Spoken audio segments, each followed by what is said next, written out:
Good morning, class. Today we are going to start the next chapter, equality. It's the first chapter of your civics book. Uh, Equality, equal, ठीक है. Equal means सब बराबर हैं, सब equal हैं. तो हमारा इसमें देखो आप, ये जो पिक्चर है ये क्या है? पार्लियामेंट है, हमारी पार्लियामेंट दिखाई गई है.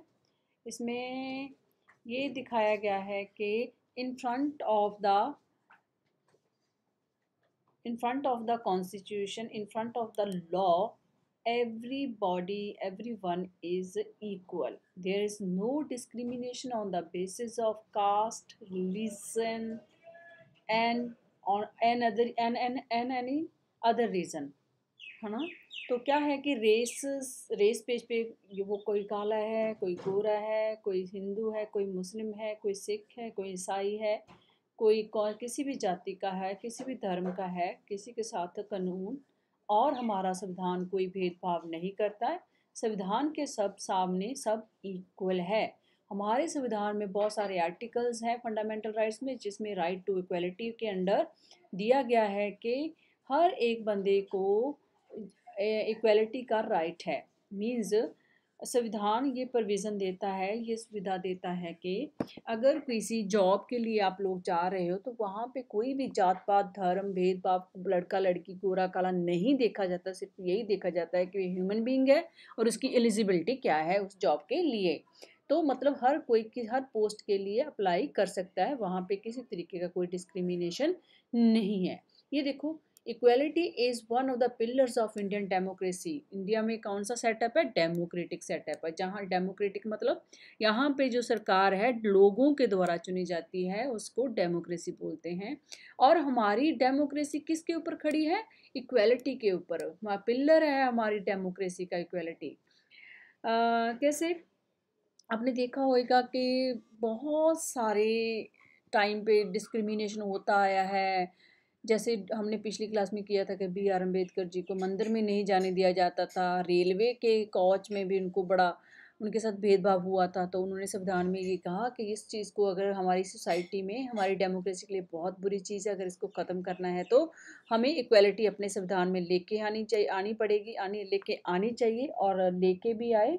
और उसके अकॉर्डिंग अगर कोई उसका उस चीज़ को नहीं मानता है तो उसको उसके बदले में पनिशमेंट भी दी जाती है अकॉर्डिंग टू द लॉ. ठीक है. ये देखो प्रियम्बल है. प्रियम्बल में ये मेंशन की गई है बात की इक्वलिटी. यहाँ पे देखो इक्वलिटी. तो हमारी जो प्रियम्बल है वो हमारे जो कॉन्स्टिट्यूशन है उसका मिरर है. मतलब आप बुक का फर्स्ट पेज देख के बता देते हो कि इसके इंडेक्स में, इस बुक के ये एक तरह का इंडेक्स मान लो बुक का प्रियम्बल, के आगे आगे हमारे संविधान का जो मेन चीज़ है वो ये है. तो उसमें भी इक्वलिटी मेंशन है. तो इक्वलिटी क्या है? Equality of status. मतलब हर एक का स्टेटस इक्वल है, कोई अमीर कोई गरीब, कोई किसी जाति के आधार पे कोई ऊंचा नीवा नहीं है. End of opportunity. अपॉर्चुनिटी मतलब सबको मौका बराबर मिलता है. अपनी योग्यता के हिसाब से कोई भी इंसान आगे आ सकता है, उसके साथ किसी तरीके कोई भेदभाव नहीं किया जाता. And to promote among them all. और ये स्टेटस एंड जो अपॉर्चुनिटी है सारी ही कम्युनिटी है, चाहे इंडिया के जो सब लोग हैं सबको इक्वल डिस्ट्रीब्यूटर है. ठीक है. आगे देखो, द इंडियन कॉन्स्टिट्यूशन कब आया हमारा संविधान फोर्स में? 26 जैन 1950. 26 जैन को हम क्या सेलिब्रेट करते हैं? Republic day. वो क्यों सेलिब्रेट करते हैं? क्योंकि इस दिन हमारे संविधान को हमारे कंट्री में आफ्टर इंडिपेंडेंस लागू किया गया था. ठीक है. और ये कब फोर्स में लेके आए? जब 1947 के बाद हमें इंडिपेंडेंस मिली तो ये 26 जनवरी 1950 को हमारे कंट्री में लागू किया गया. तो क्या था इसमें? 284 members of the constitute assembly. Constitute assembly क्या है? कॉन्स्टिट्यूट असेंबली वो असेंबली है जिसने संविधान बनाया था. एक तरह की कमेटी कह सकते हो आप, है ना. तो उसको नाम दिया गया था कॉन्स्टिट्यूट असेंबली, जो संविधान को बना रही थी आफ्टर 1947. तो उसमें 284 मेंबर्स हैं, उन्होंने साइन किए hand written documents. Hand written documents मतलब संविधान के संबंध में संविधान साइन किए. मतलब टू उसमें कमेटीज थी, एक कॉन्स्टिट्यूंट असेंबली जिसने संविधान बनाया था, उसमें 284 मेंबर्स ने इस चीज़ के लिए साइन किया था संविधान के लिए. लेकिन ये साइन कब हुआ?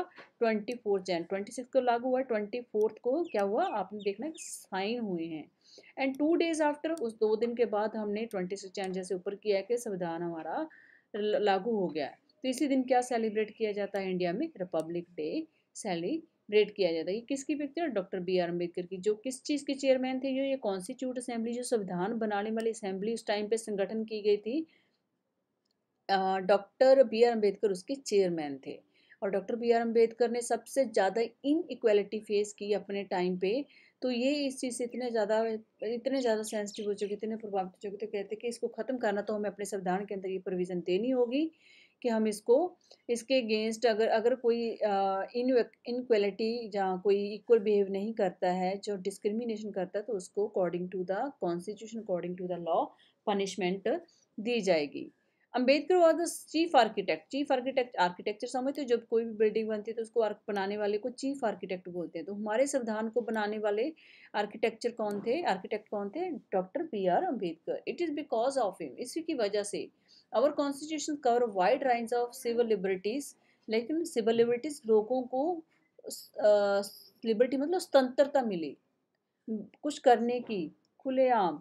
खुलेआम का मतलब इतनी ज़्यादा लोगों को फैसिलिटीज़ दी कि लोगों को फ्रीडम दी कि आप अगर कुछ गलत हो रहा है उसके अगेंस्ट बोलो, लोगों को इक्वालिटी दी, लोगों को डिस्क्रिमिनेशन के अगेंस्ट लड़ने की ताकत दी। तो इन्होंने वो सिविल लिबर्टीज़ प्रोवाइड करवाई थी। And freedom of religion, even कि उन्होंने कहा था कि हर एक को अपने धर्म फॉलो करने का राइट है, लेकिन वो किसी भी दूसरे बंदे को ये फोर्स नहीं करेगा ज़बरदस्ती वो उसका धर्म फॉलो करो। अपना धर्म फॉलो करो, लेकिन किसी को ज़बरदस्ती अपना धर्म फॉलो नहीं करवाया जाएगा। And the abolition of untouchability. Untouchability, touch होता है छूना, अनटचेबिलिटी।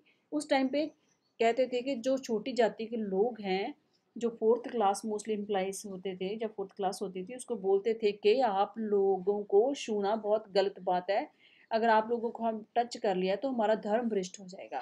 तो इसीलिए इन्होंने अनटचेबिलिटी या जो अछूआछूत है उसको ख़त्म करने के लिए भी हमारे संविधान में प्रोविज़न दी थी। ठीक है, आगे देखो, ये देखो, ये है the Indian constitution recognize every person. हमारा संविधान क्या कहता है कि every person is as equal. सारे हमारे संविधान के सामने सब इक्वल है। Every individual in the country including male female from all caste religion tribes education economic background are recognized as equal. तो हमारे यहाँ पे हर एक इंडिविजुअल जो भी है, चाहे वो मेल है, चाहे फीमेल है, चाहे किसी भी धर्म का है, चाहे किसी भी जाति का है, चाहे ट्राइब्स में रहने वाला है, चाहे एजुकेशन उसकी जैसी भी है, चाहे फर्स्ट क्लास पास है, चाहे इलिटरेट है, चाहे वो बिल्कुल नहीं पढ़ा है, चाहे वो बहुत ज़्यादा पढ़ा है, इकोनॉमिक ग्राउंड, चाहे वो अमीर है चाहे गरीब है, सबको क्या बनाया हमने? इक्वल बनाया। किसके सामने? संविधान के सामने। ठीक है, in our country there are laws. इसके हमारे कंट्री में इन चीज़ों को प्रोटेक्ट करने के लिए, इक्वेलिटी को मेंटेन करने के लिए क्या किया गया है? लॉज बनाए गए हैं। तो लोगों को किस चीज़ से प्रोटेक्ट करना? Discrimination and ill treatment. जो लोगों के साथ जात पात के आधार पे, धर्म के आधार पे डिस्क्रिमिनेशन होता था, बहुत ही गलत बिहेव होता था, तो उसके अगेंस्ट अब क्या बना दिया गया? लॉ बना दिया गया। अगर कोई ऐसे इस कस्टम को या किसी भी तरीके को जो किसी भी पर्सन के अगेंस्ट है उसको फॉलो करेगा तो उसको पनिशमेंट दी जाएगी अकॉर्डिंग टू द कॉन्स्टिट्यूशन। ठीक है स्टूडेंट्स, आज अभी आप इतना ही देखो। अगला मैं आपको कल करवाऊंगी, डे आफ्टर टुमारो जब हमारी क्लास होएगी। इसको ध्यान से देखना, अपनी बुक में से जो इक्वालिटी वाला चैप्टर आपने एक बार रीड भी करना है। क्या है इसमें? मेन यही है कि हमारे प्रेम्बल में इक्वालिटी दिया गया है, हमारा संविधान कब लागू हुआ, कब साइन हुआ, ये आपने देखना है। इसके चीफ आर्किटेक्ट कौन थे और हमारे संविधान में इक्वालिटी के बारे में क्या कहा गया है, किन किन लोगों को, किन किन कास्ट के लोगों को, किन किन किस बेहाव पे, मतलब कास्ट बेस पे, रिलीजन बेस पे, ट्राइब बेस पे, एजुकेशन बेस पे, इकोनॉमिक बैकग्राउंड बेस पे इनक्वालिटी नहीं की जाएगी। अगर की गई तो उसके अगेंस्ट लॉ बनाया गया है, अकॉर्डिंग टू पनिशमेंट भी उसको दी जाएगी। Thank you.